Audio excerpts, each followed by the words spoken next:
Tonight on the program, we focus our attention on the incoming U.S. visa restrictions and what they mean for Nigeria and Nigerians, especially the targeted political figures in government. The U.S. State Department to be precise, has tightened its rules for Nigerians. You now get a single entry non-immigrant visa with 3-month validity. Washington links the decision to immigration and security concerns and to rising attacks on religious communities. Nigeria has again been listed as a country of particular concern under the International Religious Freedom Act. And doubling down on that, you have the U.S.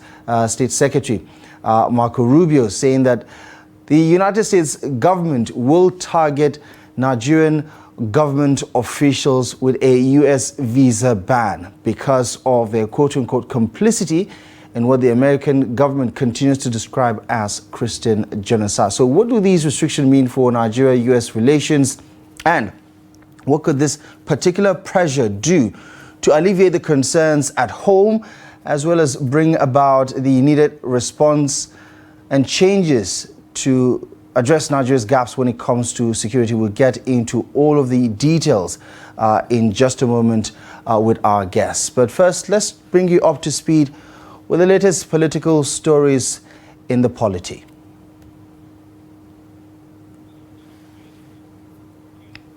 Right, we appear not to have them ready at the moment. Let's bring in our guest then. He's someone who has been speaking on this development over the past couple of weeks since it became national news, as it continues to trend, as Nigerians continue to give their 2 cents on what this American interest is doing to alleviate the concerns of Nigerians who share some of the expressions of political figures in America. And you can imagine, it's a conversation that has polarized Nigerians at home and abroad. So what does this new dimension actually mean for the country going forward? And are we witnessing a lowering of the temperature with regards to Nigeria-America relations? Let's bring in Professor Sadiq from the University of Abuja to help us navigate the latest development and what it says about what Nigerians can realistically expect in the coming weeks and months as far as the American threat of action is concerned. Prof, it's good to see you again. Thank you so much for stopping by this evening.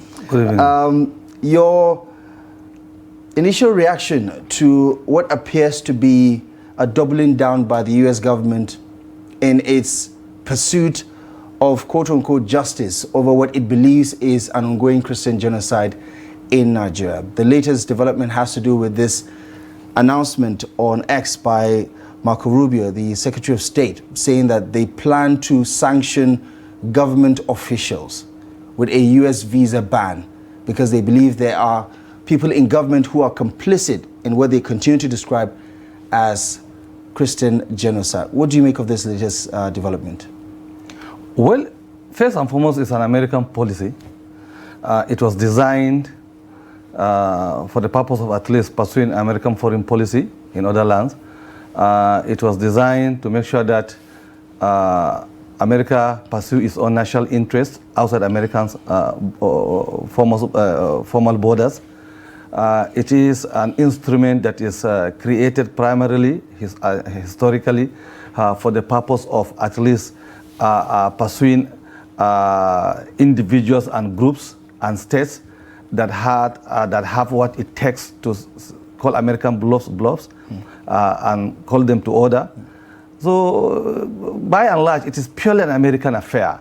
How does that translate into a concern for Nigeria and Nigerians? This is our greatest focus as Nigerians, as a nation. Strategically speaking, I think the visa ban is only addressing the Nigerian elites. The ban is targeting people who are in positions of power and authority in Nigeria, who America feels that are not responding adequately and appropriately to the various manipulative tendencies of America in Nigeria. So it is them. It is America versus our own cronies in Nigeria. It is the elites. Me and you, Ahmad, the ban means nothing to us. Because as far as an average Nigerian on the street is concerned, that language of America does not concern an average Nigerian on the street. So, Prof, are you indifferent about it, or are you saying that this is a good development? As far as I'm concerned, it's good riddance to a bad rubbish. For an average Nigerian on the street, it's good. It is an opening that is going to imprison and enslave the Nigerian elites. Because an average Nigerian elite sees America as a pilgrimage zone, that if you don't go to that part of the world, you have not arrived. So it is them that are going to suffer. But for an average Nigerian on the street, it's good for them, so that at least the multiple visits that an average Nigerian elite go to America with with his family, with his wife or wives and children and whatever, is going to stop. So economically, the quantum of resources that people are stealing in Nigeria to use it as a means of going to America is going to reduce. So economically, it's good for Nigerians. And for an average Nigerian like me and you, if you are sincere, unless we are elites also, we join the visa ban list in Nigeria. Average Nigerian, most average Nigerians are not professors, by the way. That's I'm saying. Right. Even some professors don't have that particular privilege of being an elite in Nigeria. How many Nigerians have international passports? Not talk about visa. There are, out of the 200 and something million Nigerians, less than 1% have international passport.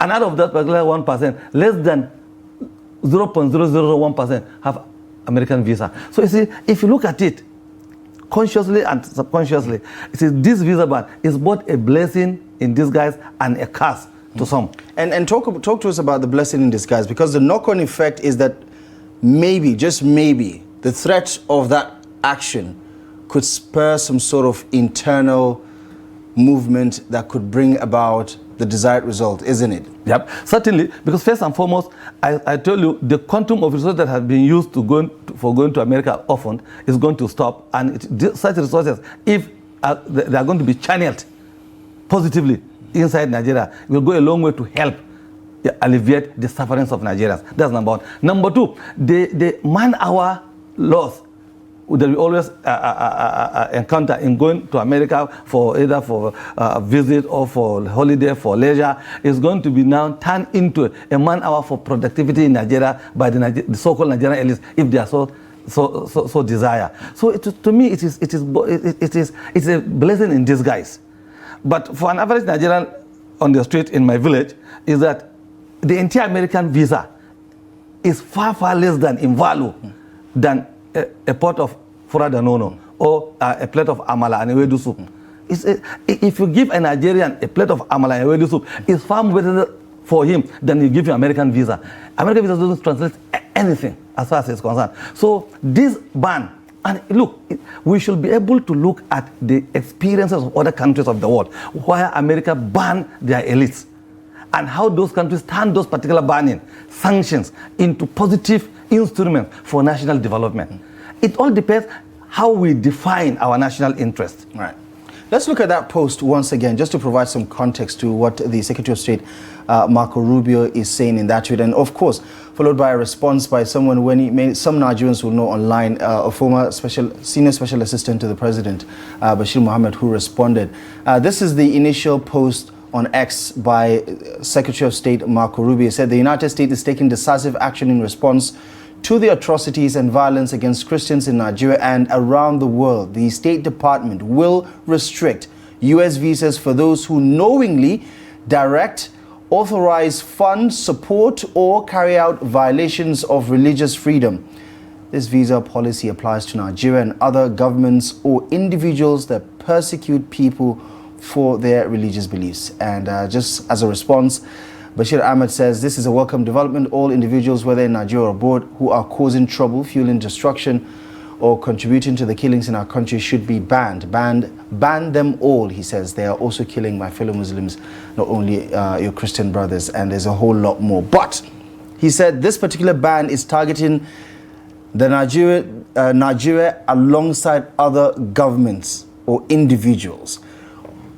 they seem to be very particular about Nigeria, isn't it? Yeah. And what do you think that says about this global refocusing on religious persecution from the United States? It looks like Nigeria is on top of the list. Yes, you see, we have said it times the number. See, this religious persecution is just a policy instrument that America wants to use against Nigeria. And whether we like it or not, trust be told that this policy is aimed for America to achieve certain hidden agenda, not to protect Christians or to protect Christianity in Nigeria. America is doing more harm to Christianity than any other country on earth. So you think so? Yes, exactly. There are a lot of evidence all over the world. Example like the ISIS, the ISWAP. Who is funding them? Who created ISIS? Look, the current president of Syria, Ahmed al-Sharaa, killed over 15,000 Christians under American patronage. And today they paid him with the presidency of Syria. Also, how many Christians were killed in Nigeria that America will now be using it as an instrument of policy direction? Are you again stating that there is an exaggeration, or are you saying that it is not happening entirely? You see, Christians are being killed in Nigeria, Muslims are being killed in Nigeria, non-religious individuals are being killed in Nigeria, as they are being killed all over the world. Why is Nigerians on so particular, so peculiar and so specific? That's the question we should ask ourselves. Why is America now so interested in Nigeria? Look, we should be able to... But to be fair, this was an issue a little over 4 to 5 years ago. They wanted to pursue the CPC designation in Trump's first term before the Biden administration reversed it. As far as this is, it is still Trump's MasterCard. It was Trump, and it is still Trump that is doing it now.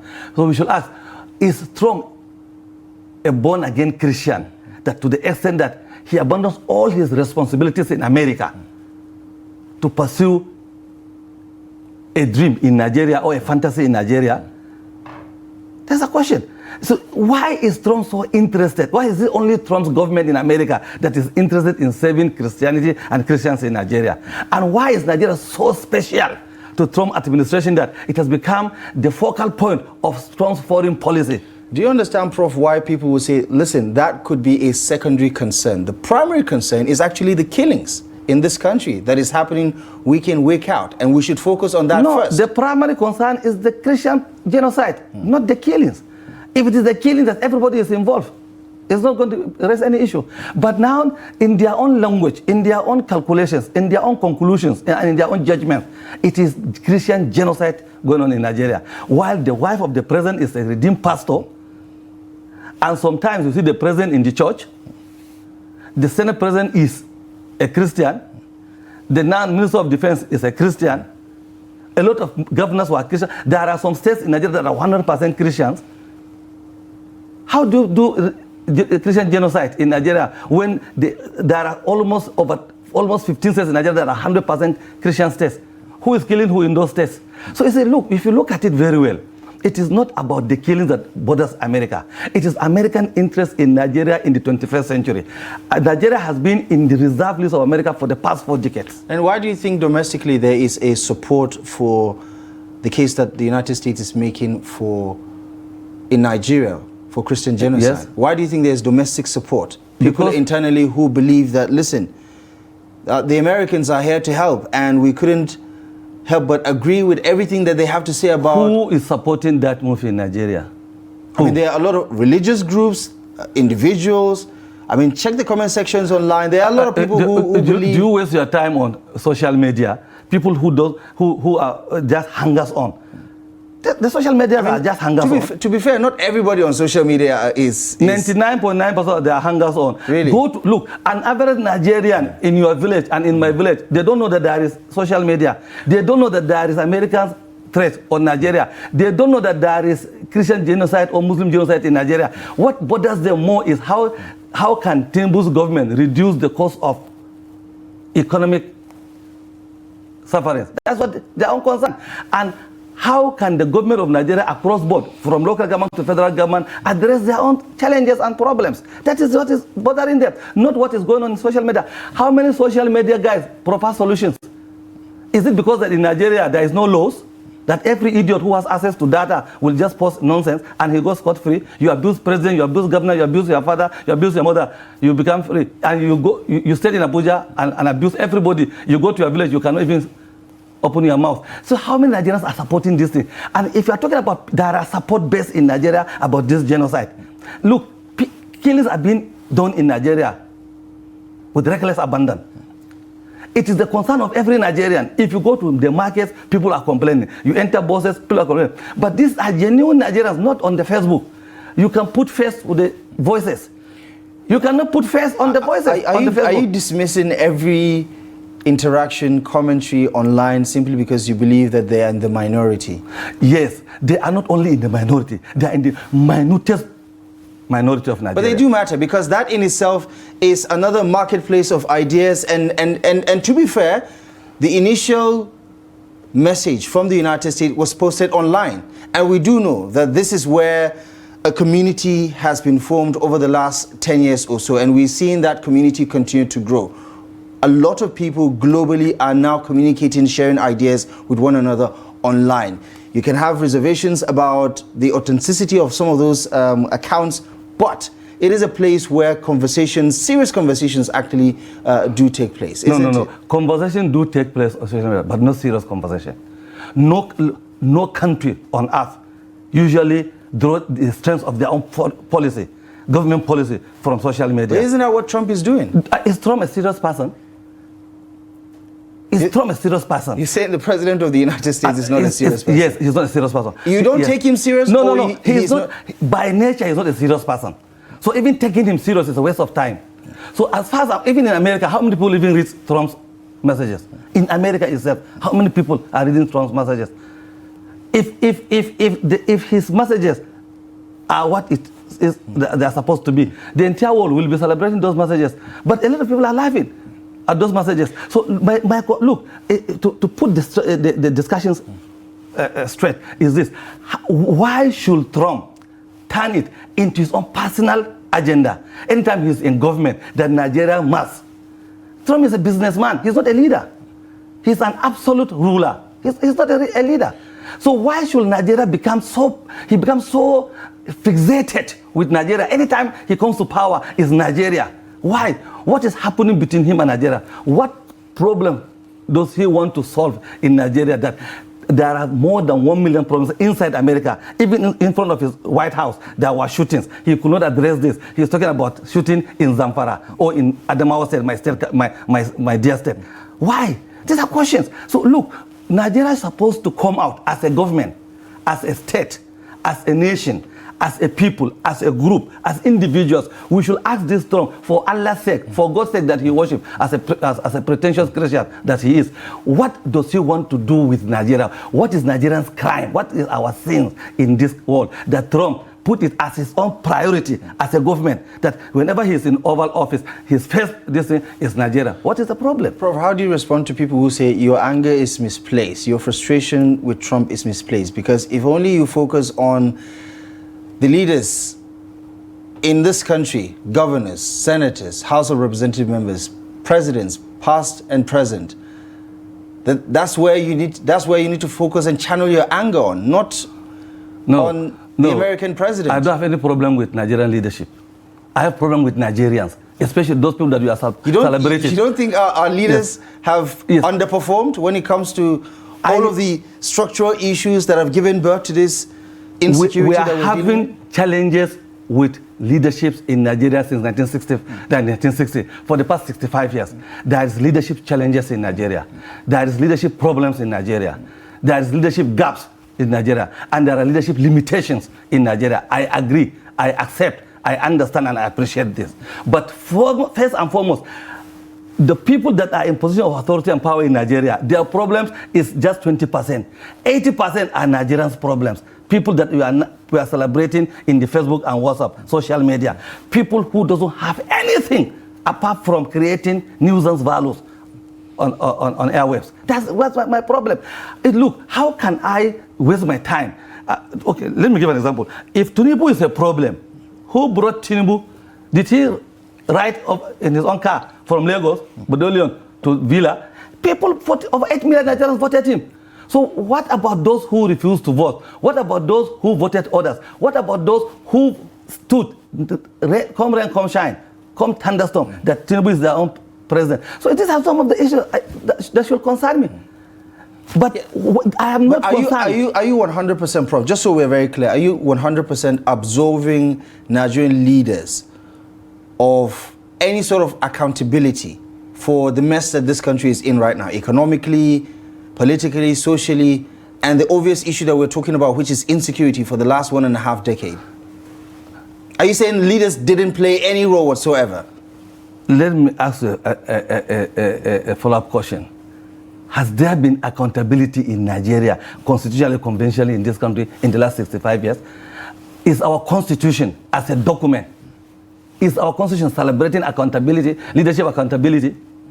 And forget about leadership, the followership.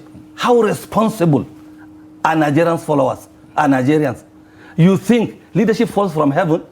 They are part and parcel of the followers. In fact, the bulk of, look, if you put leadership of Nigeria on one scale and put Nigerians on the other scale, the scale of the followers will outweigh that of leaders, because the followers are the most unaccountable Nigerians.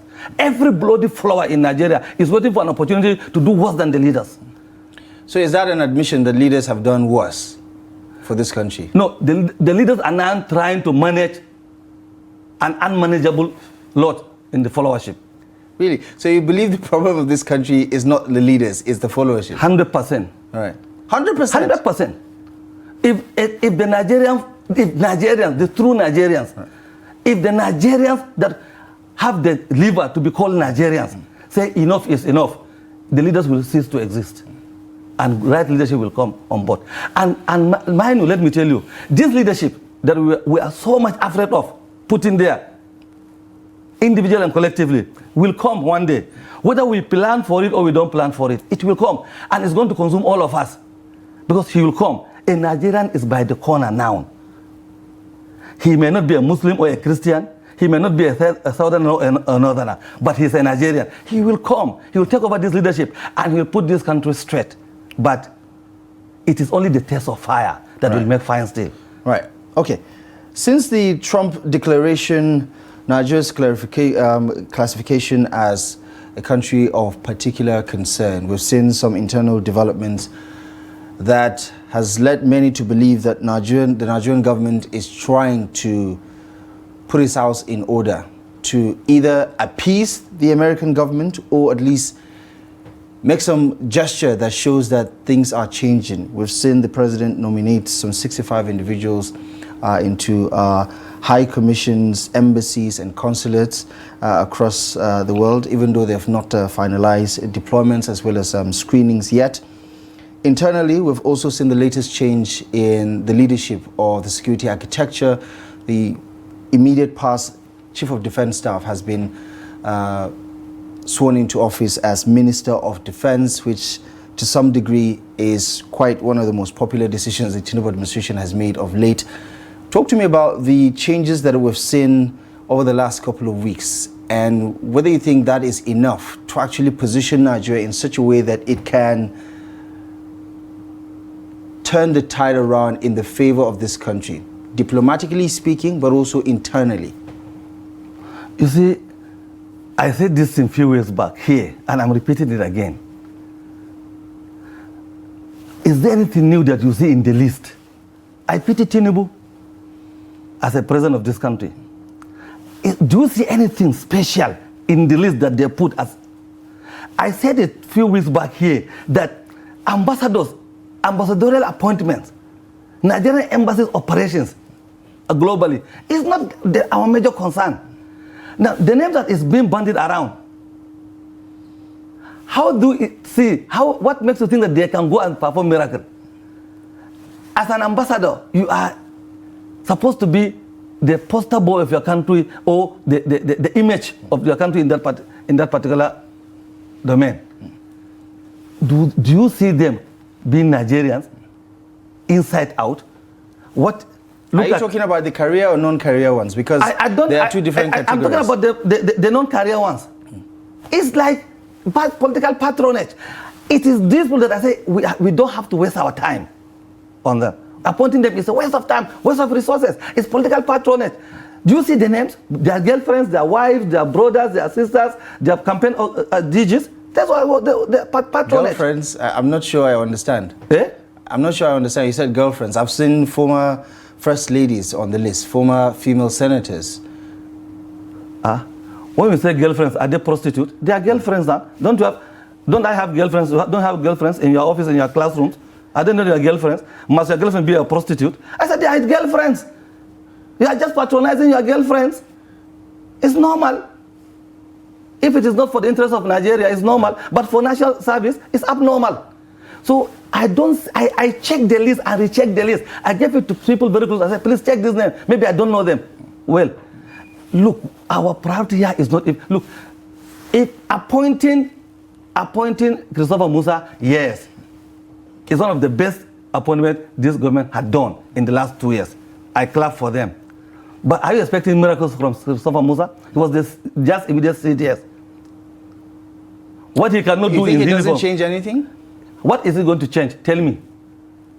Has he turned into Musa alayhi salam with his stick, or he become King Solomon with his magic? Nothing. It's the same political setup. It's the same political system. Look, Tinubu meant well. But just like they have been deceiving Tinubu for the past 2 years, they'll go and deceive Christopher Musa also. He is no longer a military officer now. He's going to be a politician. And he's going to have a lot of... With military experience. There is no military in politics. There is experience. There is experience. He wasn't in governance. He was in command structure. The military also has its own understanding of command and control, doesn't it? That's the command and control. Right. It's no longer there now. Nobody's going to say, yes, sir, now. He has to dialogue. He has to engage them. He has to lobby them. That's politics. People, you see, the National Assembly, they are waiting for him. The political party, APC, is waiting for him. His constituency are waiting for him. Nigerians are waiting for him. And there are people who are strategically positioned to undermine and frustrate and sabotage him. They are waiting for him. And there are people like us who are just noisemakers. We are waiting for him also. He make a very faulty first mistake. We will start it into 100%. We will never give him solution. We will only expose his weaknesses rather than his strength. So this is Nigeria. If he is coming, look, I watched him on NTA News yesterday at the National Assembly. And I watched him sitting with Tinubu. I just pity the two gentlemen. Nigerians are not ready for good leadership. That's number one. And if Nigeria, as a country, we have leaders, what is our national interest as a nation? If you have national interest, then we'll begin to define what is our national leadership is like. But we don't have it. So Trump has the opportunity and the privilege of now messing up Nigeria. Anytime he comes to power, he messes up with Nigeria. And up to now, no group in Nigeria marched to National Assembly. And I'm asking, are Nigerians dead and dumb? Why can't they march to American embassy and demand apology from American government? Apology for what exactly? For insulting Nigeria. Why can't we march to American embassy? Isn't it safe to say that Nigerians agree that... no, they did not agree. This country is a mess? Agree. The people that are supposed to... Isn't the silence a message in itself? No, the silence of the graveyard. No, the silence of the graveyard. You don't know what is going inside the graveyard. People that are supposed to be the civil society organizations, why are they not mobilizing Nigerians? Because you think Nigerians are not co-signing the quote-unquote frustration the American government has used to describe what is going on? You don't think Nigerians have cried enough, have been frustrated enough that they need to... Remember the August protests last year, for instance, on the end bad governance? I mean, haven't Nigerians protested? Remember 2012? Haven't Nigerians been protesting all this while? Excuse me. What has those protests delivered to Nigeria? Yeah, but you're asking why are Nigerians not protesting? I'm saying 2012, 2020. End of bad governance against who? Bad governance for the country. Who? Against who? Against Nigerians. Nigerians demonstrating against Nigerians. Demonstrating against their leadership. Has that changed anything? No.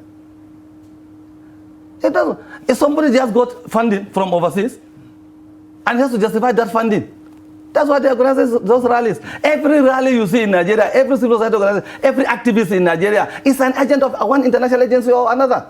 Why can't we have a Nigerian activist? Look, since the death of Gani Fawemi, since the death of Balarabe Musa, who else again? The only living person that he's even tired of talking, Abdul Karim Daibu in Kano, he stopped talking. Why? Because those who are in the advocacy world now are doing this for their meals ticket. So we should demonstrate, we should protest, we should march to any embassy in Abuja whose government outside Nigeria is hitting hard on our national image and integrity. We have to do that. Our silence is no longer golden. Are you saying that we are inconsequential to America? America is big, yes, of course, but they need Nigeria also. So if they ban Nigeria, we should ban also. The Nigerian government should come out. Reciprocity in diplomacy is a tool. It's an instrument. Are you saying Nigeria should go fire for fire? It's not fire for fire. I mean, that's literally what you're saying. No. The Trump government should I'm saying fire for fire as a metaphor. Yes. You say if they ban us with visa access, we should locally find their own soft points and hit it. It's reciprocity. Is that the diplomatic approach? Yes, it's part of diplomacy. You don't know? Ask diplomats. There is a spirit of reciprocity in diplomacy. Is it your understanding that Nigeria and the United States of America are in the same weight class? I say America is a big country. Right. You are not in the same weight class. But are you saying that if an elephant is fighting a rat, the elephant is 100% confident that the rat cannot enjoy it anyway? I'm sure the odds favor the elephant. The odds bar is only odds, not the strategy. Right. So your approach is not to de-escalate. Your approach is to escalate. No, I'm not escalating. I mean, you're just saying we should go to... I'm not giving a policy. I'm giving a strategy. Right. My strategy is that if a giant poke at your nose, you should also blow his knuckles. That is the essence of it in diplomacy. There is no absolute power in diplomacy. You cannot underestimate everybody. Look, as big as America is, small countries call it to order severally. We cannot be an exception. Nigeria is not a small country. Compared to America, America is big. Nigeria is growing also. So what I'm saying is that my government should have the courage and the liver and the capacity and the ability and the trustworthiness and the sincerity of purpose to address America fairly and squarely. Enough is enough. Okay, talk to me about the recent developments of the last 48 hours where we've seen something quite historic, where the Trump administration managed to get the peace signing between the Democratic Republic of Congo and Rwanda. You've had a couple of African leaders, William Ruto was there, Paul Kagame was there, and they all spoke glowingly about the role America played in stabilizing that particular region. This has been a 30-year conflict that has destabilized that part of Africa. And from the outside looking in, it does look like, you consider the Gaza ceasefire, you consider this particular peace signing between DRC and Rwanda, which is probably going to bring an end to the deadly conflict across the region in that part of Africa. Some would say, listen, Trump does have the necessary influence to bring about positive change. We have seen it being done elsewhere. Where? I literally just mentioned it. Gaza. Right. Congo. Right. Is there any peace deal in Gaza? There's a ceasefire. They're still holding it. Are you sure? Yes. Even today they bombed in Gaza. The day they signed that peace deal, in 12 hours time, Israel bombed Gaza. They are bombing Lebanon. Right. I mean, there are imperfections, and I'm not saying there is no peace deal. I'm not. There was no peace deal in Gaza. There's a ceasefire that he negotiated. But the point is, you consider what's happening on this continent with the DRC and Rwanda peace deal. Isn't that a good enough sign to say that, listen, here's the man who claims to be able to negotiate some of these very contentious issues, standoffs, and he has some of the track record to beat his chest and say, listen, he's done it elsewhere, he can do it here in Nigeria. Me, as far as I'm sitting here, I have not seen a single activity that Trump did that brought peace across the globe. And DRC Congo is too early to start dancing. And you ask yourself, CIA that killed Patrice Lumumba and imposed Mobutu Sese Seko, they killed Patrice Lumumba, butchered him in front of his people, and imposed a despot for almost 30-something years in Congo. And now, for whatever reason, we should be very, very careful as Africans. What is the difference now? What makes the difference that today America is singing peace in DRC Congo? Why? And it's too early to say peace in Congo because we don't know what may happen tomorrow. And I'm 100% skeptical. I don't think what is happening in Congo, if Gaza is anything to go by, is going to be a positive decision. Why can't he stop Ukraine if he has the capacity? Well, he's stopping Gaza. He's igniting Sudan. While he's stopping DRC Congo, he's attacking Venezuela. What sort of peace deal is this? Is Trump part of the problem for you, or is he a part of the solution? I mean, you're surely not placing all of America's history on one man. Trump is an accidental disaster as American president.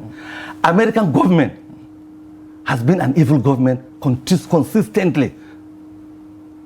They kill leaders, they destroy nations. So the problem is this: if they ban Nigerians, Allah will celebrate. I'll go to the masjid, pray to Nafila Raka, and say Alhamdulillah. Let them stop Nigerian elites from going to America. At least our money will be safe. We'll be able to be seeing our leaders during holidays. Because if there is holiday, they'll all rush to America. Now with the visa ban, they won't go. So basically, as far as I'm concerned, the visa ban is a blessing in disguise for Nigeria and Nigerians, not for the Nigerian elites and not for Nigerian people in power.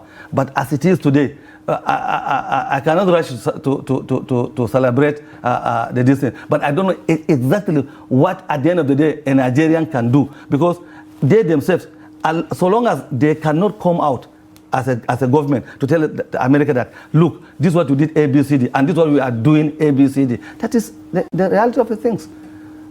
Right. And let's talk about what the engagements of Nigeria's government has been like. We've seen the NSA in talks with several government officials in the US. We saw his meetings with Secretary Hegseth, the Secretary of the Department of War, and we're seeing some of these closed-door meetings amount to what many consider the low-hanging fruits: intelligence sharing, working collaboratively to address the security challenge that Nigeria is dealing with. Are these developments good enough for you to say, listen, Nigeria can get something out of this whole chaos? There's a silver lining. Is that a silver lining for you? By asking American agents to enter Tinubu's house in Washington. Are you not aware about that? Trump asked American officials to enter Tinubu's house. Is it in Washington or in New York? It's all over. To do what exactly? I don't know. It is on international media. So look, if the NSA, if the Nigerian government sends team to Washington to dialogue, it's good. It's a part of diplomacy. It's part of the international system's give and take policy. It's good. And Nigeria is doing an excellent job because this is what we expect them to do, not to keep quiet. But if you are meeting with somebody who already made up his mind on you, I think it's going to be an exercise in futility. I hope and pray this diplomatic shuttling between Abuja and Washington will bring out something positive, both for Washington and for Abuja. But at least Nigeria we have how do I call it, withered the storm for quite some time. I think it's high time for American government now to at least put the foot on the pedal to push the brake on. They cannot keep on pushing. We need some relief. So look, if there's a problem in Nigeria, what we expect from America as a big brother is to advise. These are your challenges. These are your problems. These are the way out. Do this, do this, do this. Avoid this, avoid this, avoid that. That's how we do it. And let me tell you, if America refuses to do that, there are others who are willing and ready to do it for Nigeria. And others like others like China. In what sense? In whatever sense. In the same sense that it will be as effective as if we're working with the Americans? Has America been effective in the last 65 years of our national life? What have they done to Nigeria? Tell me one thing. I mean, militarily, we're much more aligned with the United States. Because we have surrendered our military destiny to Americans and the Westerners. China is only coming up. Have you tried Chinese and the Russians? They failed you. Try so. Look, in the last 65 years of our national history, what have we achieved? A single achievement. 65 years, I'm already getting old. I'm already old. At my age, I'm already old. I have nothing to show as in my country that this is the benefit that we got from Western countries, America in particular. Nothing. So why can't we look elsewhere?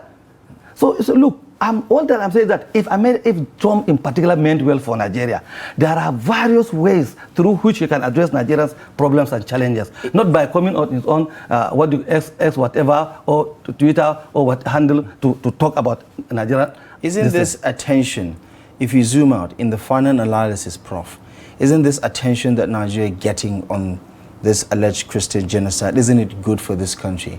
Isn't it something that we can use to turn things around? Because that, for the most part, is the big picture, not the pedantic issues. I don't believe there is Christian genocide in Nigeria. And simply because I want to... But you believe there is insecurity, there is 100%. I believe in that. So isn't that the takeaway then? That this is the big picture that America we should focus on? is not addressing insecurity. America has created a narrative. That's what they gave. America said there was weapons of mass destruction in Iraq. They created a narrative like they created Christian genocide in Nigeria. They were in Iraq. Go to Iraq, you'll pity Iraqis. They say Osama bin Laden, Taliban, they created a narrative. The entire world bought it. They were in Afghanistan. What happened? Nothing. They say Gaddafi is sponsoring terrorism. Gaddafi is no longer on earth. And terrorism has grown exponentially. Now they have created, if you say there is insecurity in Nigeria, perfectly yes. And directly or indirectly, America is equally responsible for our insecurity. Why in Nigeria. isn't that the common ground then? That at least we agree on something. Yes. Let's work with We agree on insecurity. Right. Yeah. Which is killing Nigerians. They are killing Nigerians. Right. So that's the common denominator then. Why is that not good enough for you to work with the Americans? Because Trump and American government is not looking at that denominator. Right. That's the only reason why I'm because you believe they have an ulterior motive. Yes, 100%. The last time you were on this platform, you believe it has something to do with the upcoming elections in 2027. Yes. Is that still your opinion? Until 2027 is over, it remains my opinion. Why do you think the Americans care about who becomes the next Nigerian president? Because they have an agenda in Nigeria in the last 40 years. Right. And they put Nigeria on the reserve list. This is supposed to be the time they can now pluck the apple from the Nigerian tree. Now things are changing. China is already here. Russia is knocking hard. Iran is competing with them. India is now clearing the bushes.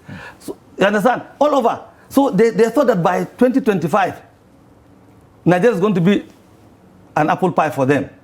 Unfortunately, 2025 is here. Is a different... They made a politician for the first time in the history of Nigeria from 1960. Tinubu is the first politician to become Nigeria's president.